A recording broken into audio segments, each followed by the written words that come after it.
O, edi napahiya siya, no? Hindi ka talaga kasi Kaya lang naman sasabihin natin, hindi ka babaero eh.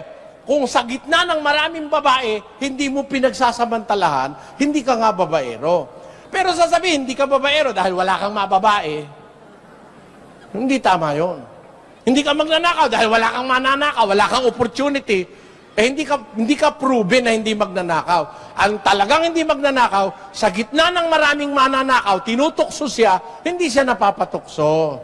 Ganon. Kaya po yung tukso, huwag niyong kakatakutan. Biyaan mo siya lumapit. Tatagan mo lang ang loob mo. Basa, 1:12 ni Santiago. Mapalad ang taong nagtitiis ng tukso. Nang gagawin po natin, titiisin natin yung tukso.